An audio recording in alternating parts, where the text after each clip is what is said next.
একটু আলিপুরদুয়ারের দিকে নজর রাখতে হচ্ছে, কারণ আলিপুরদুয়ারে আবারও লোকালয়ে ঢুকে পড়েছে হাতি। বক্সার জঙ্গল থেকে ফের লোকালয়ে দাঁতাল। রাজা ভাত খাওয়ায় গ্রামে দলছুট দাঁতাল, যে ছবি আপনাদের দেখাচ্ছি। কালচিনির ভাটপাড়াতেও হাতির আতঙ্ক। চা বাগানে হাতির দল ঢুকে পড়ায় রীতিমতো আতঙ্ক। হাতি তাড়াতে গ্রামে বনকর্মীরা।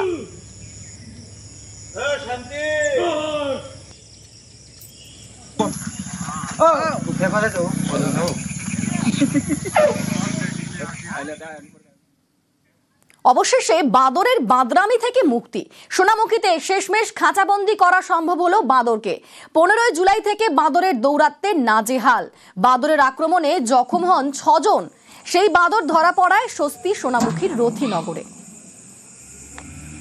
অবশেষে যে বানরটা সোনামুখীতে কয়েকদিন থেকে পাওয়া যাচ্ছিল না, ধরা যাচ্ছিল না, বিভিন্নভাবে আমরা লাস্ট 1 সপ্তাহ থেকে চেষ্টা করছিলাম। অবশেষে আমাদের আজকে সাফল্য। বানরটাকে সুন্দরভাবে আমরা সম্পূর্ণ সুস্থভাবে রেস্কিউ করেছি। সোনামুখী রেলওয়ে স্টেশনের কাছে প্রাথমিক চিকিৎসার পর আমরা ওটাকে আবার জঙ্গলে ছেড়ে দেওয়া হবে। ফলতার পর কুলপিতেও কুমিরের আতঙ্ক। হুগলি নদীতে ফের কুমির। সকালে ফলতার পর রাতে কুলপিতে কুমির। একই দিনে হুগলি নদীতে 2 বার কুমির। আতঙ্কে নদী পাড়ের বাসিন্দারা।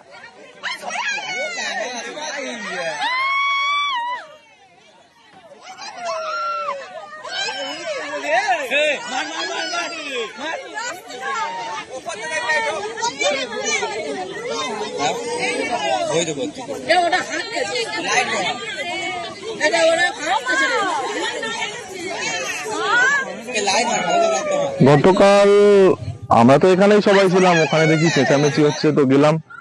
বিকাল থেকেই দেখি একটা কুমির ওখানে আছে, সবাই লোকজন জড়ো হয়েছে, সবাই আতঙ্কে আছে, নদীতে কেউ নামতে পারছে না। স্বাভাবিকভাবে হুগলি নদীতে তো কুমির দেখা যায় না, না নদীতে কুমির থাকে না।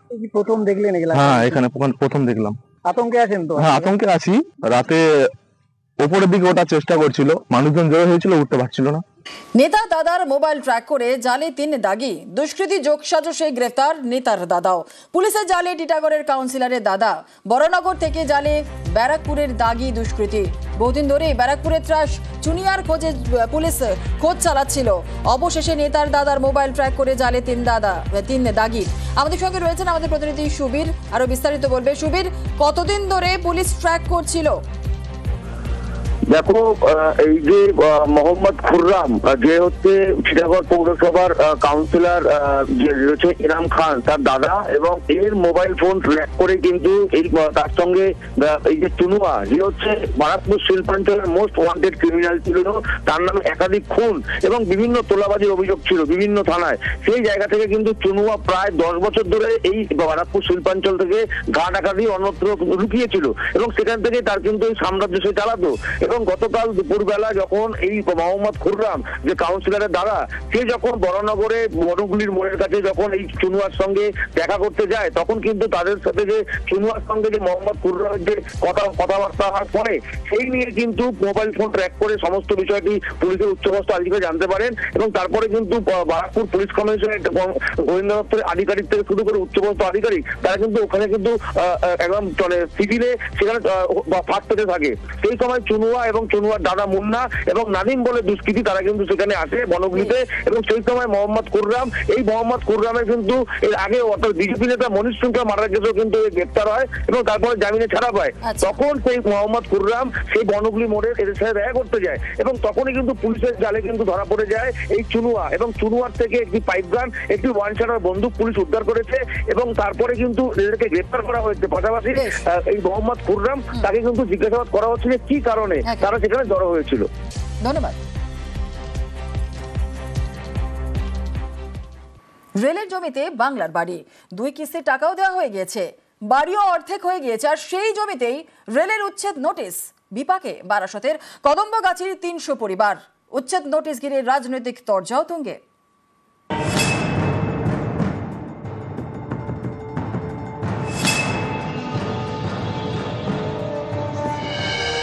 বাংলার বাড়ি প্রকল্প, পাকা বাড়ি তৈরি করতে টাকা দিচ্ছে রাজ্য সরকার। সেই টাকায় বাড়ি তৈরি হচ্ছিল রেলের জমিতে, সেখানেই রেলের উচ্ছেদ নোটিশ। উত্তর 24 পরগনার বারাসাত 1 নম্বর ব্লকের কদম্বগাছি। এখানে রয়েছে হেমন্ত বসু কলোনি। সম্প্রতি বাংলার বাড়ি প্রকল্পে এখানকার প্রায় 300 বাসিন্দার নাম তালিকায় ওঠে। 2 কিস্তি মিলিয়ে 1,20,000 টাকায় অর্ধেক বাড়িও অনেকের হয়ে গিয়েছে। এরই মধ্যে রেলের নোটিশ।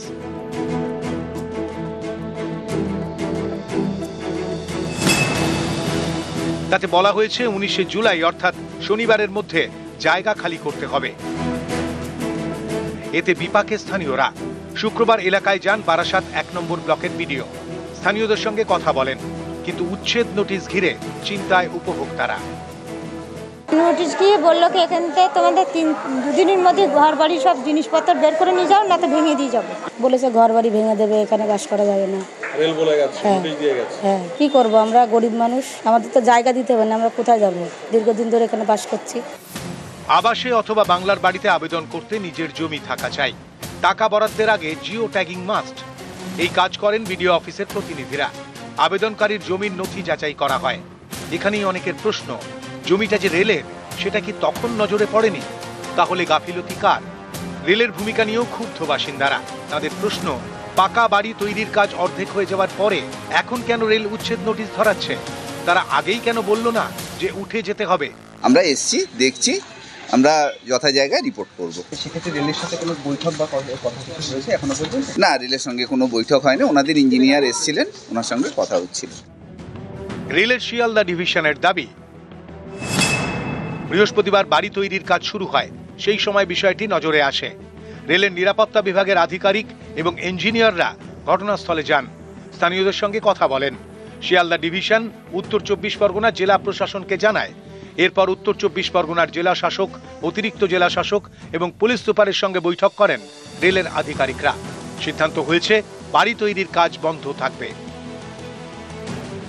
রেল তার জায়গা কিভাবে তিনি উদ্ধার করবেন সেটা রেলের ব্যাপার। যদি জবরদখল করে থাকে, নিশ্চয়ই তো রেল তার সম্প্রসারণের কাজ ত্বরান্বিত করতে সেখানে জায়গা দরকার হয়, আর সেই জন্যই হয়তো সেটা উচ্ছেদ করছে। তবে কারোর যাতে জমি বা বাড়ি না ভাঙে, বা ভাঙলেও যাতে তারা পুনর্বাসন তারা পায়, আমরা নিশ্চয়ই রেলের সঙ্গে কথা বলে সেদিকটাও আমরা দেখব।